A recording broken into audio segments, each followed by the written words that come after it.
£50 million.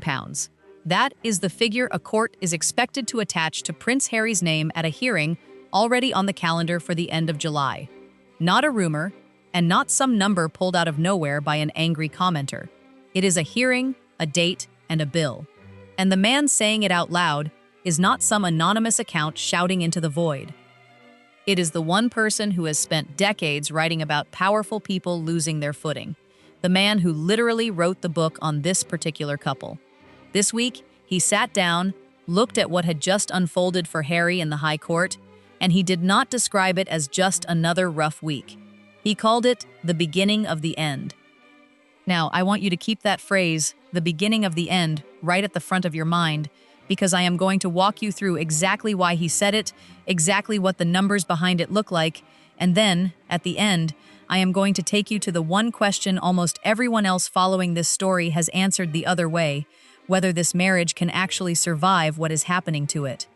Stay with me for that last part especially, because his answer goes against the crowd completely, and it feels far more unsettling than the version everyone else is pushing this week.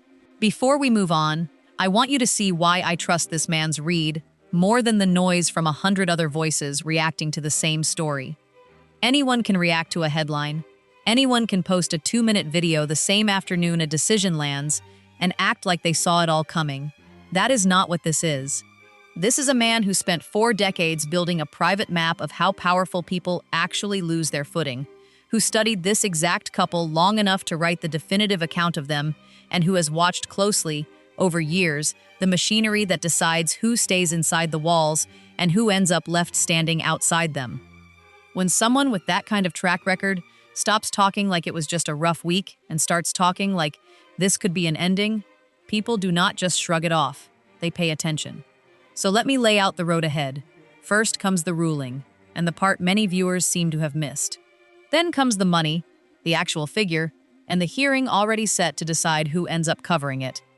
After that, there is the part that feels most troubling, the way this loss may have quietly given one person inside that family exactly the leverage he has apparently been waiting years for. Then there is the timing, which almost feels too harsh to be coincidence, and finally the marriage, where our biographer is standing almost alone against the rest of the commentary crowd on this one. 4 loops. I am going to tie off every one of them before this is over.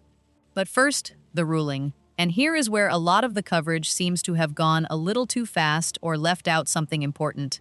On the 7th of July, a High Court judge dismissed every claim in Harry's case against the Daily Mail.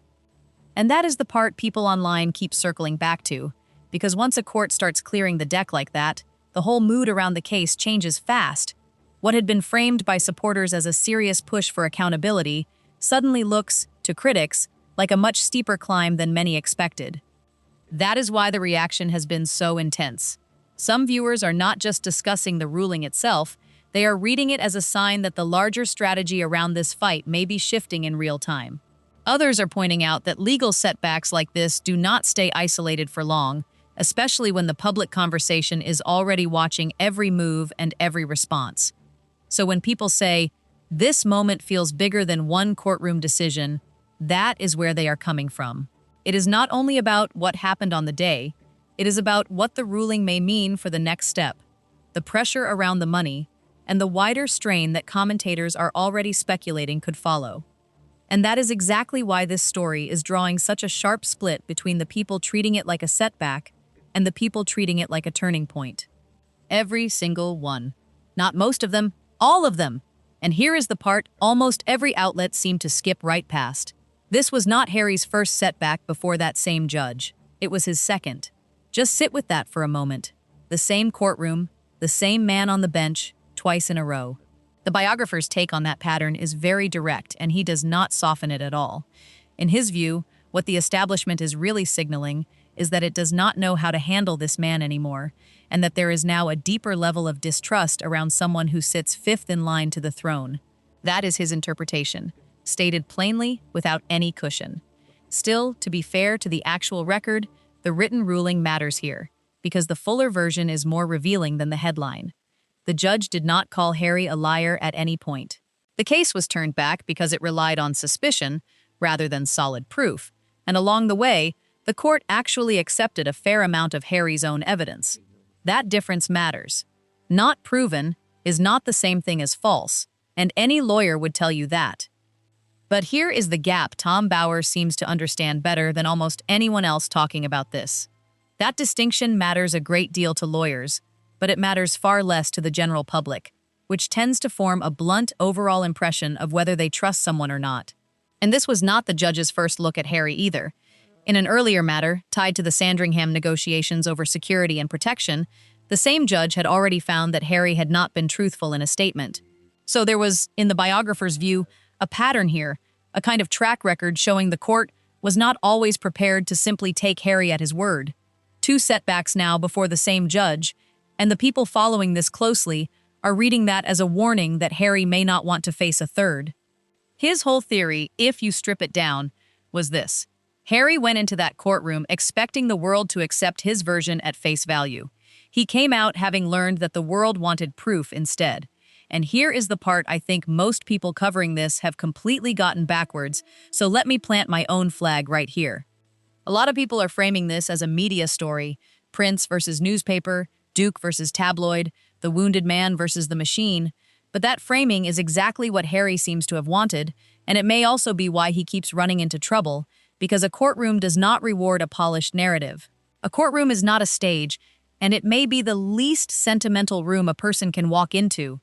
It does not ask how you feel. It does not ask what you have been through. It keeps coming back to one blunt question till it is answered, or the argument falls apart. Where is the proof? And Harry, after years of being rewarded by an industry built on emotion, on the power of grievance told in a compelling way, walked into the one place where feeling carries almost no weight.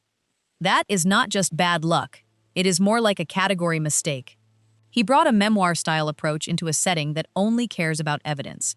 And when you step back, that is what makes this whole situation feel so unusual. In every other part of his post-royal life, the emotional account has been the selling point. The streaming deals, the interviews, the book that sold in the millions, all of them paid for the feeling, for the intimacy of, I am telling you my truth. And that is exactly why the reaction online has not stayed small or casual. In public discussion, that kind of shift can matter just as much as the ruling itself, because the story is no longer only about one court filing or one setback. It has become about what happens when a very personal, highly emotional style of storytelling runs straight into a system that does not respond to emotion in the same way. Some viewers see that as a hard lesson, while others think it exposes a deeper mismatch between how Harry has presented his side and how the court expects claims to be backed up. That is why the temperature keeps rising. Each new reaction feeds the next one, and every fresh comment seems to make the situation look a little more serious, a little more fragile, and a little harder to control. So when commentators say the pressure is building, they are not just talking about the legal result, they are talking about the public fallout around it, the doubts it creates, and the way those doubts keep spreading. And that is where the next part of this story starts to matter, because once the conversation turns from one ruling to what it might mean long-term, people begin looking at Harry's position in a very different light. The court took that very same instrument, the personal testimony, the so-called my truth, and set it against a system that only really moves when the documents line up. In that environment, the needle barely budged. The side that came out ahead did not exactly handle the result with restraint either. One panelist put it as bluntly as possible, saying, the only real winners here were the lawyers. And in her view, Harry was the loser in every sense of the word. The newspaper's chairman went even further, calling it a major victory and describing Harry as a confused, angry young man. He then added, with a pretty cutting edge, that there is not enough laundry in existence to wash all the dirty family linen Harry has brought into public view. That is the tone coming from the winning side. No calm reflection, no sense of balance, just open hostility. And that is what makes this especially risky for the Sussexes as a brand, not just awkward for one rough news cycle. Their entire image has been built around one central idea, the wounded prince telling a raw truth that nobody else would dare put out there. The biographer's point goes right to the heart of it. Once a court publicly treats that version of events as unproven or dismissed, the victim narrative does not carry the same weight it once did. Let me say that as clearly as possible, because that is really the whole issue. The pain may have been part of the story, but the story itself may have lost some of its force, which brings everything back to that figure, £50 million, more or less. That is the total cost being discussed for this entire legal battle, and in a case this large, the side that comes up short is usually the one left facing the bill. There is a hearing set for the end of July to decide exactly who pays what. Again, this is not loose internet chatter. It is a real date already on the calendar. The biographer did not try to soften that point either. Harry, he said, is not covered for anything close to that amount, and the newspaper is now expected to pursue him for the money. Just sit with that for a second, because the irony is striking. The gray figures Harry spent years railing against, the faceless institution he built so much of his memoir around, are now the same people holding his financial future in their hands, and he has very little room to change that. The journalist whose reporting, in effect, undercut him in that courtroom was even more blunt about Harry's finances. She said she does not believe he has any meaningful money available right now, and added that she has heard he is trying to piece together another Netflix deal because the contract he already had may have quietly run its course. In her words, everything is a dumpster fire. Another commentator then did the math for anyone still hoping this would all just fade away. The case cost a serious amount of money, the newspaper wants its costs recovered, and Harry, along with his co-claimants, 7 in total, could be left covering a substantial share of that bill. God knows, she said, how many millions they are going to end up forking out. So picture the financial machine supporting the Sussex lifestyle right now. Really picture it. The Netflix money, reportedly thinner than the early headlines suggested. The Spotify deal, gone entirely. And the memoir, a one-time payout, not a steady stream of income. And that is why the conversation has started to feel bigger than one court outcome or one celebrity dispute. Online, people are not just arguing about what happened in the hearing, they are weighing what it says about Harry's public image, his legal strategy, and whether the whole approach has become too costly to keep defending. For some viewers, that alone is the real turning point. What makes it hit harder is the contrast. On one side, there is the polished public message, the carefully told version of events, and the attempt to frame everything as principled. On the other side, there is a court process that seems to reward paper trails, evidence, and hard numbers more than emotion or personal frustration. That gap is exactly what keeps commentators talking, because once that gap becomes visible, it is very hard to make it disappear.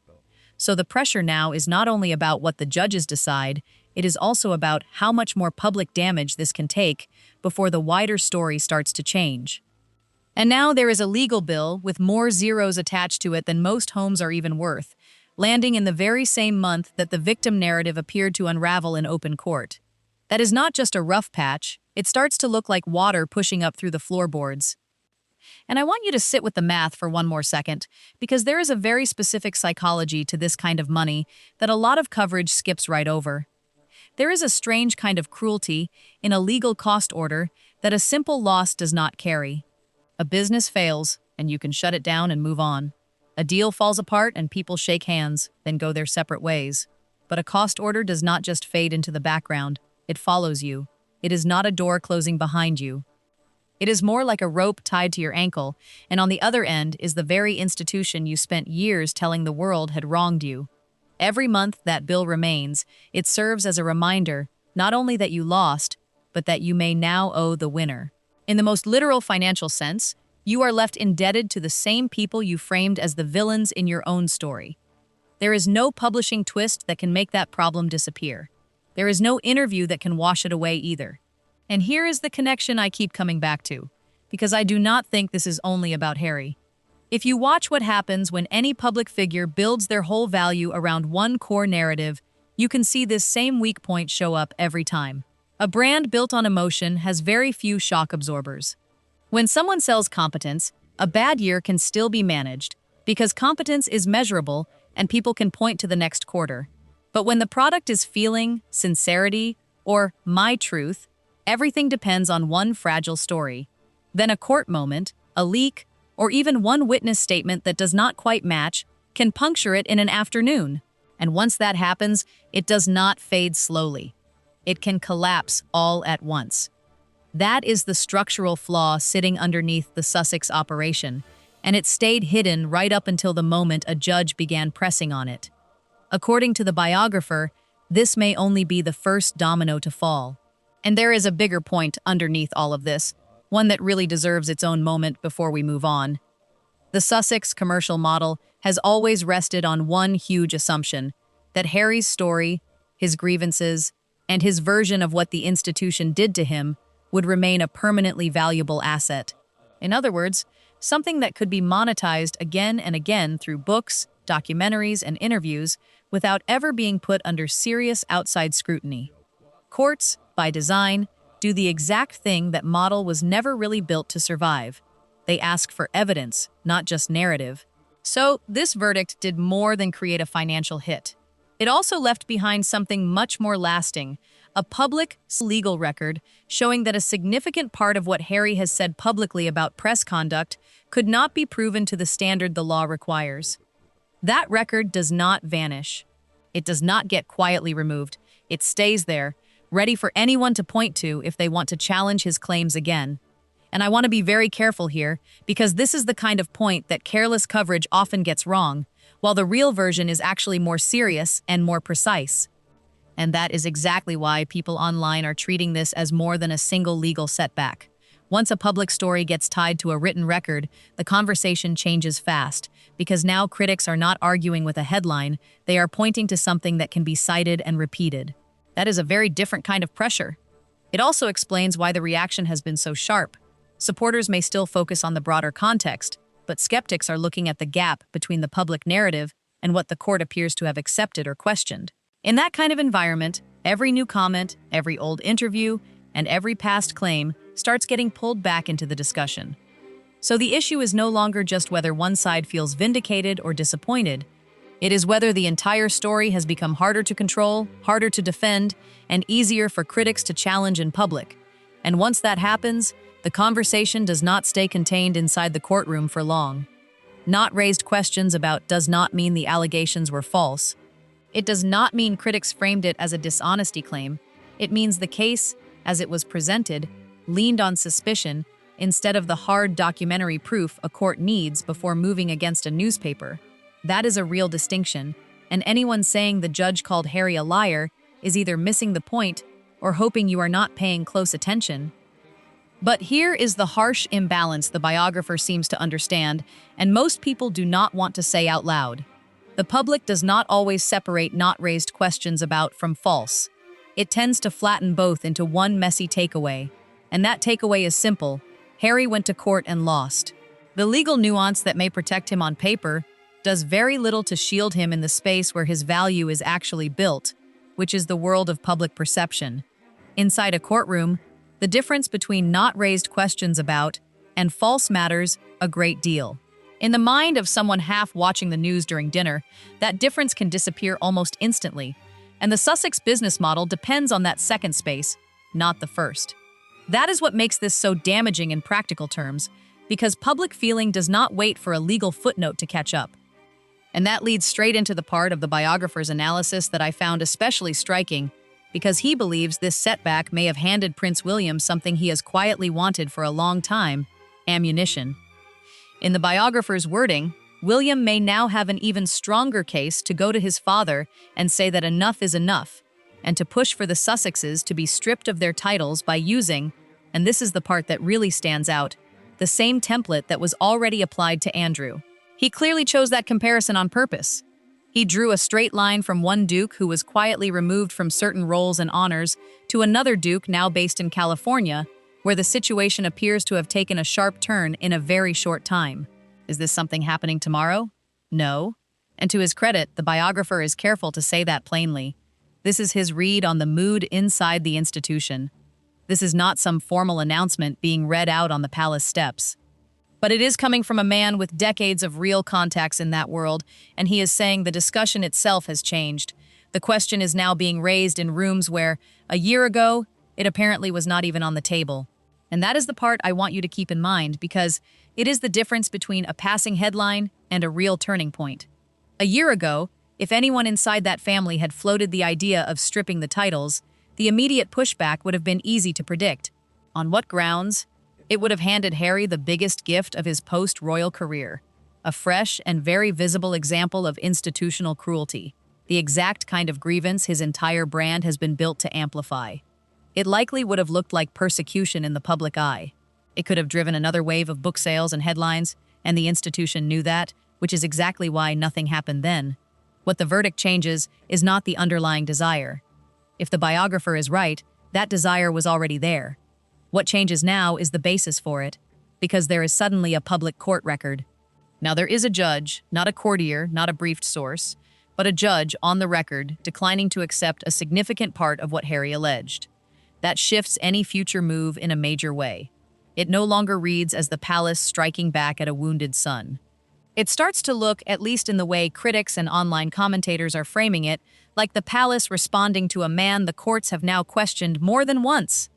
And that is where the public reaction starts to matter even more than the legal language itself.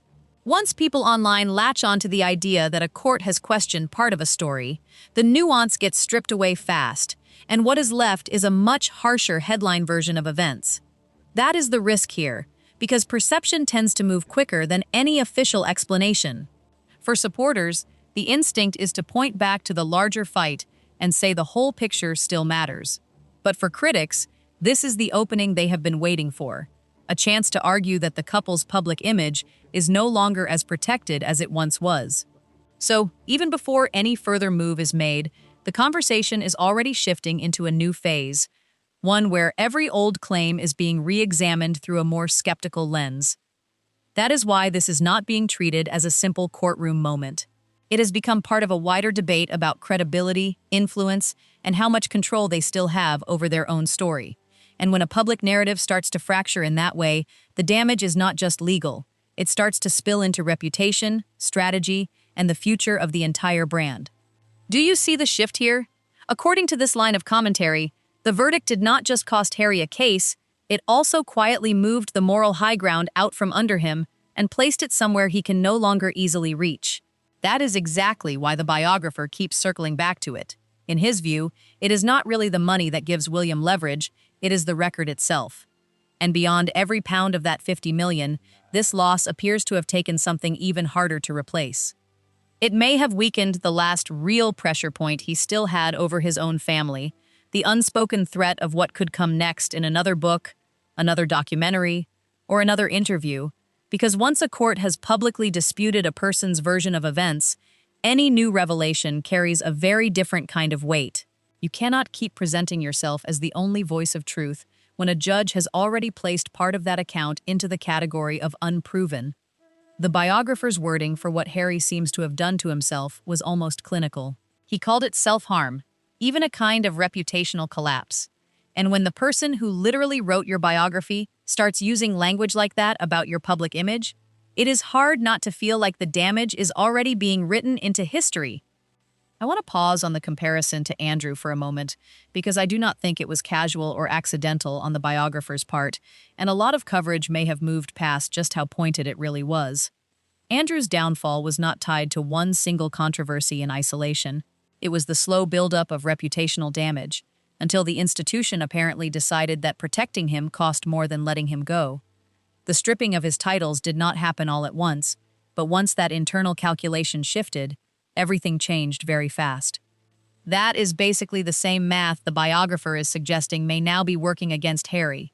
In his view, the institution has been weighing the costs and benefits for years, and this verdict, stacked on top of the memoir, the documentaries, and years of public criticism, may have finally pushed the balance in a direction that simply was not there even 12 months ago. Let me put the two situations side by side, because once you actually line them up, the comparison feels more uncomfortable than the biographer says outright. In both cases, this was not sparked by one isolated moment.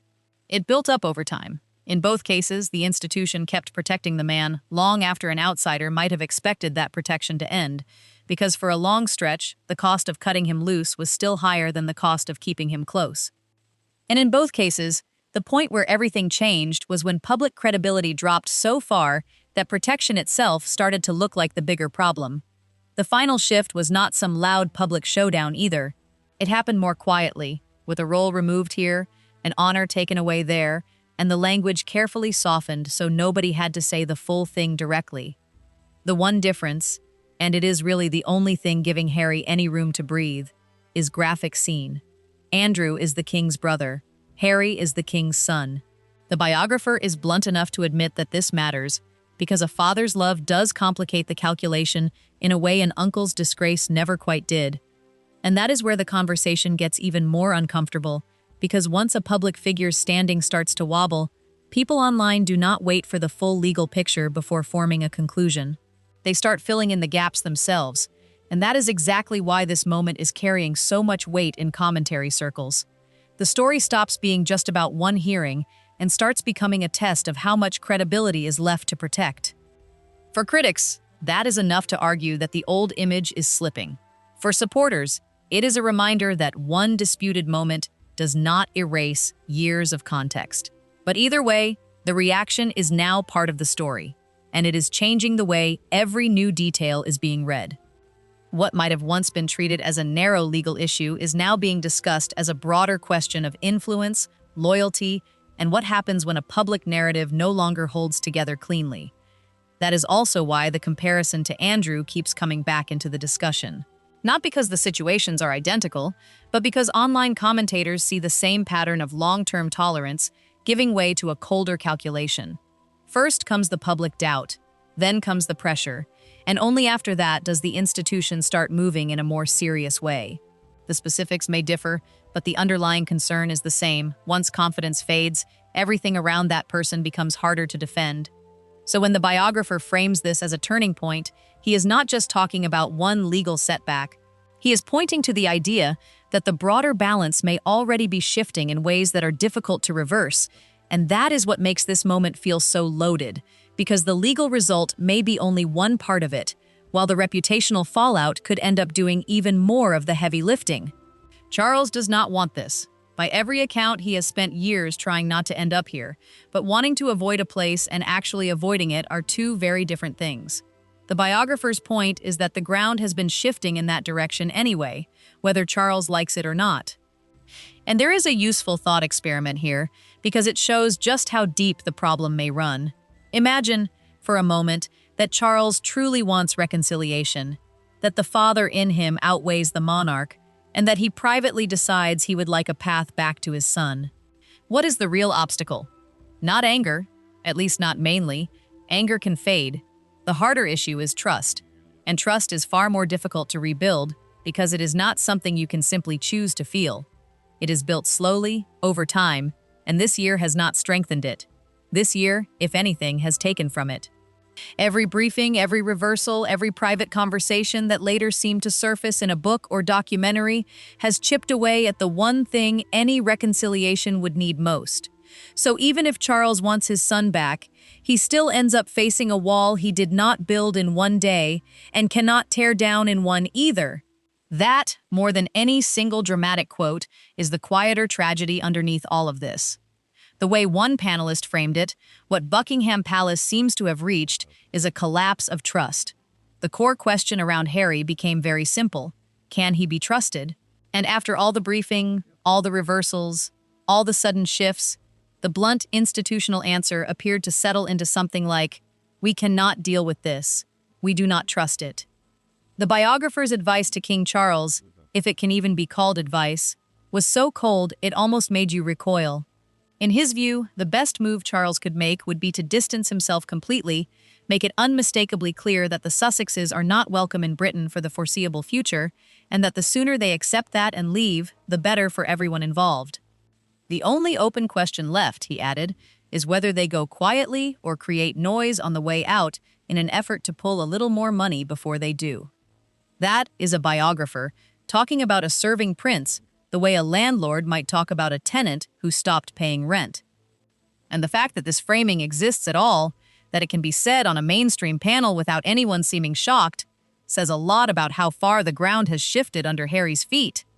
Now add the timing on top of all that, because the way this played out is almost painful in how neatly it seemed to work against him. Harry returned to Britain this month, reportedly hoping for some real thaw in the family tension. A grandfather and a son finally in the same room, with the king's health making that window feel urgent instead of optional. Instead, the week turned into something closer to a slow series of doors closing, one after another. There was confusion over where he would even stay, and an offer of accommodation on royal property reportedly appeared and then disappeared, before anything was ever firmly set. The biographer's view is that Charles may now be genuinely cautious about getting close to his son again, falling back on something as cold as simply not having space in the diary. What a line to have to apply to your own child. No room in the diary, but that is apparently the tone this has settled into. Palace sources speaking to one royal correspondent went even further on the question that matters most of all. Is Harry ever coming back as a working royal in any capacity whatsoever? And that is exactly why the online reaction is carrying so much weight right now, because people are no longer treating this as a single-family disagreement or one isolated legal moment. They are reading every small detail as part of a much bigger breakdown, and once that happens, even neutral updates start to look loaded. The conversation begins to shift from what was officially said to what everyone thinks it means. That is also why the uncertainty around Harry's future role keeps getting dragged back into the spotlight. It is not just about whether he shows up, where he stays, or how long he remains in the country. It is about whether any of this still fits into a workable relationship at all, or whether the distance has become the story itself. Commentators and viewers are now watching the same facts through a far more skeptical lens. So when palace chatter suggests caution, people do not hear a routine scheduling issue.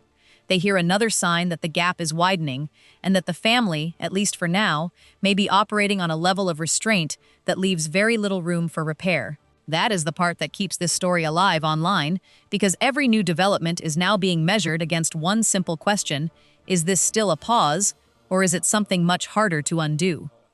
The answer was blunt: no, it is not happening. And the reason given was not really about Charles himself, it was William. Those particular bridges, in her words, are well and truly burned. There is something worth really sitting with in that phrasing. This was not a formal ruling announced with any ceremony or a polished statement, just the sense that those bridges were already quietly gone. And that is a very different kind of message. It suggests the door did not shut in one dramatic second. It closed little by little over the years, through a buildup of specific choices and specific revelations, until one day, nobody inside that family needed to spell it out because the outcome had already become obvious to everyone involved. So look at the full picture. A father, ill and increasingly cautious, keeping his distance and pointing to his own schedule. A brother, by every available account, completely shut off, and a setback in open court giving both men the easiest possible reason to keep the drawbridge raised. Harry flew home hoping for reconciliation. Instead, he got the clearest sign yet that the patience may have finally run out. And I want you to picture the actual human side of that week, because underneath all the strategy and all the money, something genuinely bleak is unfolding here. Picture flying thousands of miles toward a father you know is unwell, carrying whatever hope a man in that position can still afford to have. Then picture arriving and finding the accommodation uncertain, the diary somehow too full, and the conversation everyone knows needs to happen still not happening. Now picture, in the middle of all that, a court on the other side of the same city dismissing the last major grievance that had shaped so much of your public life, all in the same week, all at once. Whatever anyone thinks of Harry, and plenty of people think a great deal, that is an exhausting stretch of days to get through, and it is worth saying that clearly before going back to the bigger strategy behind it. Because the strategy may be cold, but the week itself was not. It looked like a man watching several doors close at the same time and realizing, maybe for the first time in a very direct way, that he does not hold the keys to any of them. And this is the part that hits hard, even for people who have very little patience left for the Sussexes.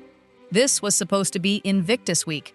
The whole point of the trip was supposed to be the one-year countdown to the Birmingham Invictus Games, a cause the biographer openly describes as genuinely positive and beyond much argument. But instead, all the surrounding drama swallowed that message whole. The court dispute, the security debate, the confusion over where he would stay, it all pushed the veteran's story into the background. Every headline that should have centered on wounded veterans ended up focused on a wounded prince. One commentator used a particularly sharp line about it, saying Harry and Andrew were known around the palace as the Dukes of Hazzard because chaos seemed to follow both of them wherever they went. In that telling, A once respected soldier has drifted into something more like Captain Chaos, and the timing could hardly be more awkward. Birmingham is set to host the Games in 2027, and this was meant to be the proud lead-up year.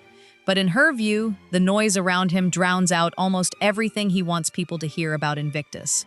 The biographer then raised the question sponsors are almost certainly asking quietly behind the scenes right now.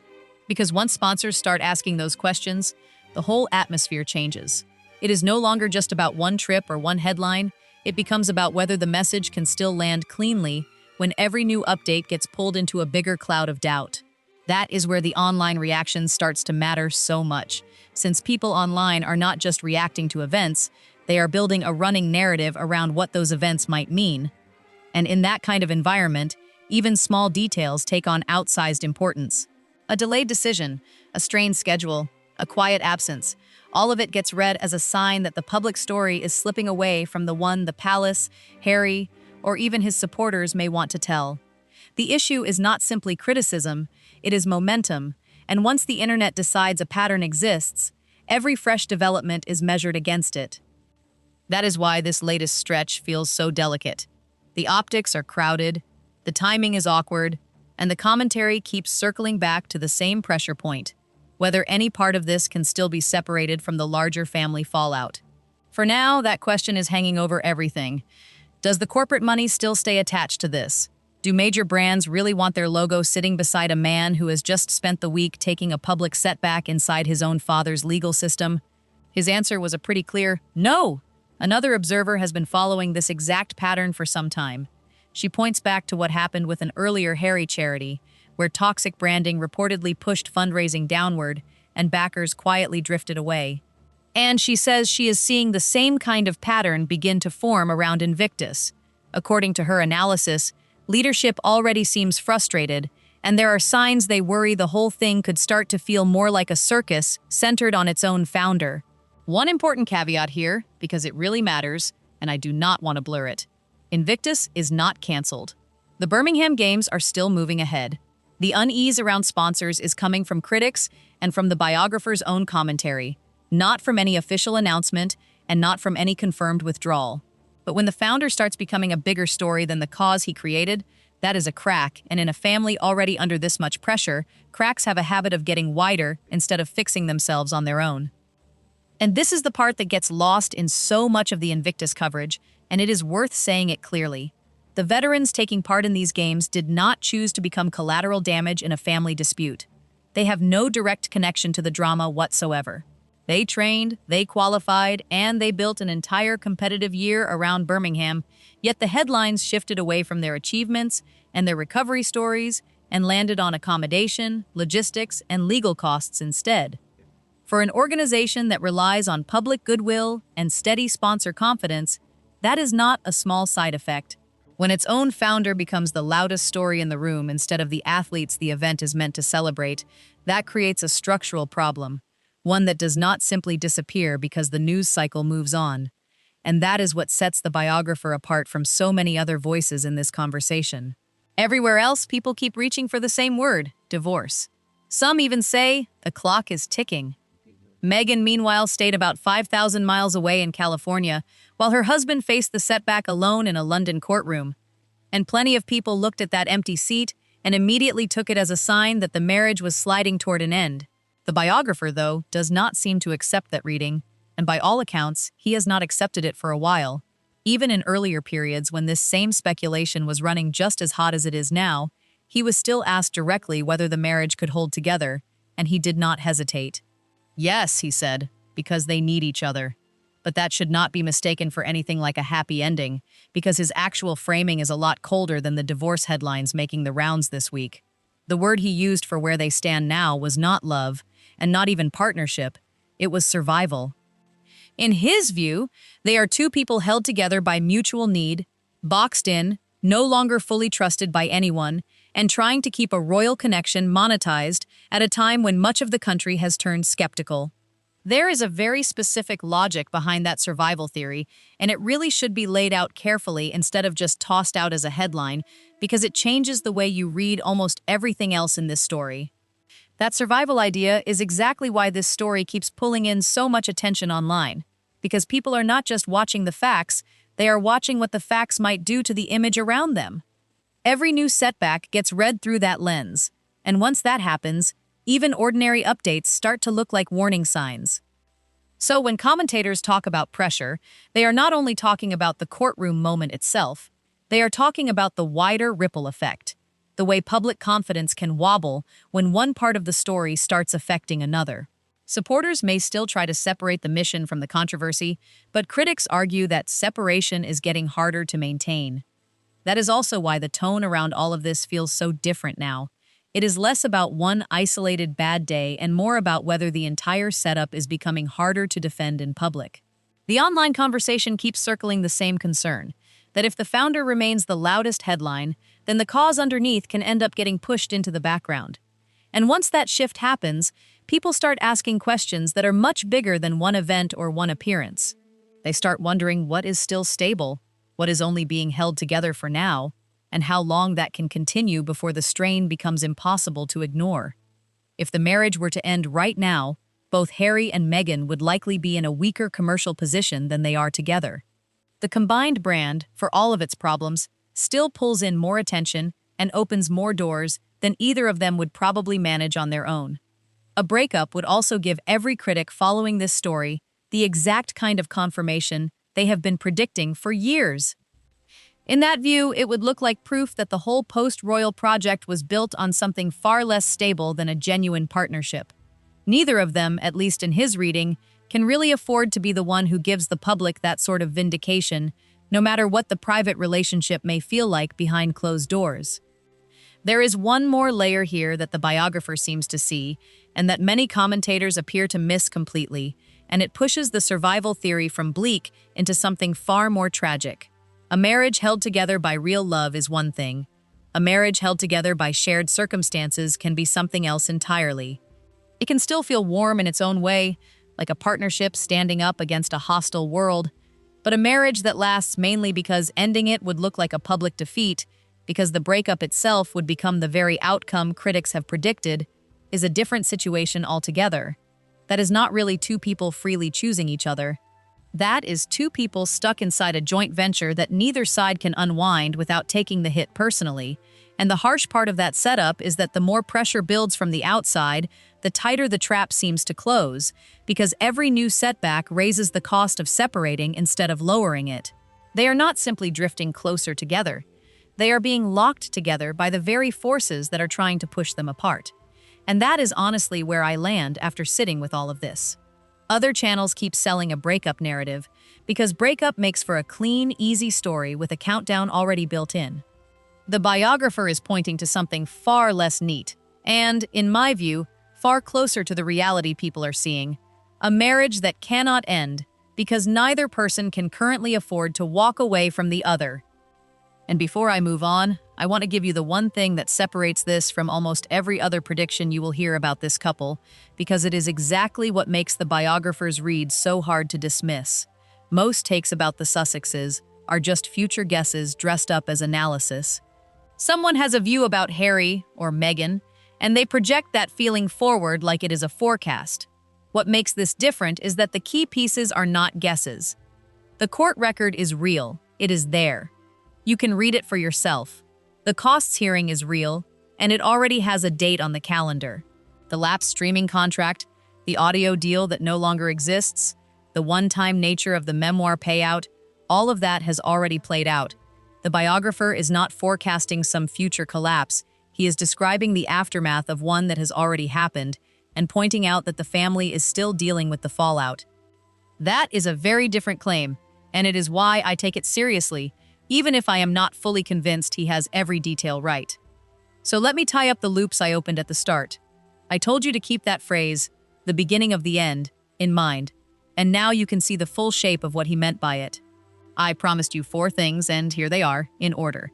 The verdict and the detail people missed, which was that it marked the second loss in front of the same judge, not the first. And that is exactly why the reaction online has been so intense. Because people are not treating this like a simple legal update anymore. They are reading it as a sign that the pressure is no longer sitting in one place, it is spreading into everything around it. Once that happens, Every new headline gets pulled into the same larger conversation, and every small detail starts to feel heavier than it probably would on its own. That is also why the language around this story has become so loaded. Supporters keep trying to frame it as a rough patch, something temporary that can be managed with time and distance.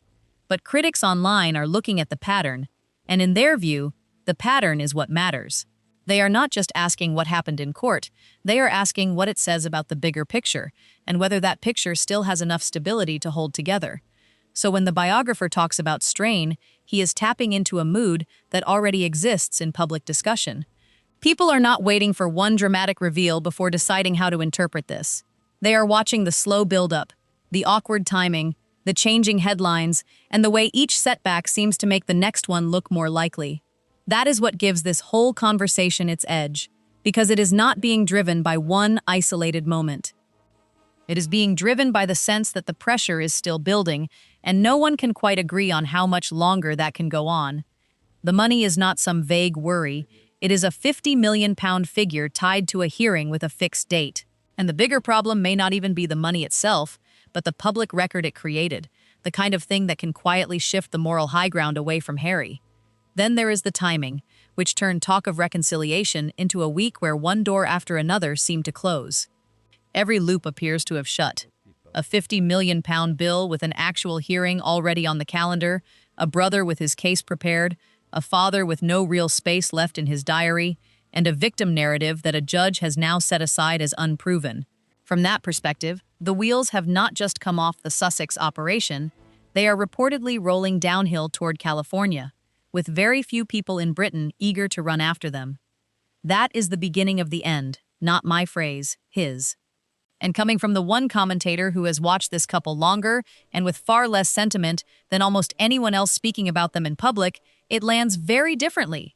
Now, whether that phrase ultimately proves to be accurate is something only time can answer. He has been wrong before, like any long-term observer eventually is on some point, but the specific mix he is pointing to is not random speculation.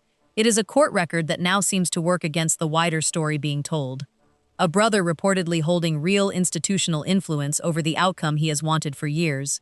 A father whose caution appears to be tightening instead of easing, and a financial position that looks a lot less secure than the public image would suggest. Each part of that trail leads back to something that already played out this month, and it happened in public, on the record. That is what sets this apart from the usual cycle of royal chatter that flares up and fades away. So what I want to know from you is this. Does his survival theory seem more convincing than the breakup speculation most other people are pushing? Or do you think he is just off the mark about what is keeping this marriage together right now? And separately, do you believe the prediction that William may finally have the leverage he has reportedly wanted for years? Or does that sound like a stretch, even for this biographer's usual standards? Because this story is far from finished. The next chapter begins at that hearing at the end of July, when a court is set to attach a real number to Harry's name, and whatever that figure ends up being, it will not be the last word. It will become the benchmark for the next wave of decisions inside that family. A man who built his story on the idea that his version of events would never really be tested has now seen it tested, and the result has played out in the most public setting possible. What he does next, and how the family responds, is the part I will be watching closely. If this story has you thinking about that July hearing, the pressure on William, and what it could mean for the family going forward, make sure to like, subscribe, share, and comment your take, and I will see you on the next one.